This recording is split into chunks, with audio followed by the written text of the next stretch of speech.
जन्म शताब्दी के अवसर पर विशेष आयोजन किया गया। भाजपा कार्यकर्ताओं और नमामि गंगे परिवार की ओर से मां गंगा की आरती का आयोजन किया गया। इसी दौरान महिला सशक्तिकरण को लेकर जागरूकता फैलाने के उद्देश्य से अहिल्याबाई होलकर की प्रेरणादायक जीवनी पर प्रकाश डाला गया है। बताया गया है कि उन्होंने अकेली महिला होते हुए मुगलों द्वारा तोड़े गए मंदिरों को सही कराया और जगह जगह गंगा घाटों का निर्माण भी करवाया। इसी के साथ ही उन्होंने आदिवासियों को रक्षा से जोड़कर उनके उत्थान का कार्य भी किया। ये आयोजन फर्रुखाबाद के पांचाल घाट स्थित गंगा नदी पर संपन्न हुआ। कार्यक्रम था आज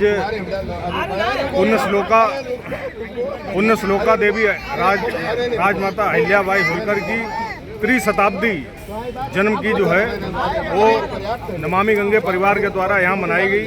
जैसा कि हम सब जानते हैं, महारानी अहिल्याबाई होलकर जी ने समाज के लिए और ख़ास तौर से अपनी संस्कृति को बचाने के लिए बहुत काम किए।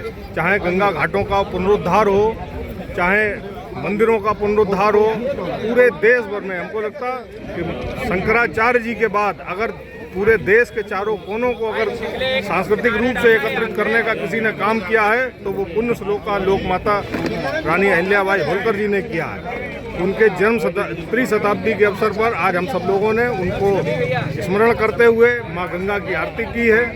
आज अहिल्याबाई की स्मृति दिवस भी है मनाया। क्या संदेश रहेगा लोगों के लिए, क्योंकि नारी शक्ति आप भी हैं और उन्होंने तो काम किया ही।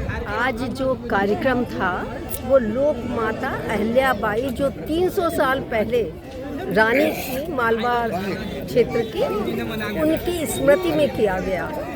अब जब उनके किए गए हुए कार्य को देखते हैं तो ऐसा लगता है कि उस समय नारियों की शक्ति को किस तरह से पहचाना गया।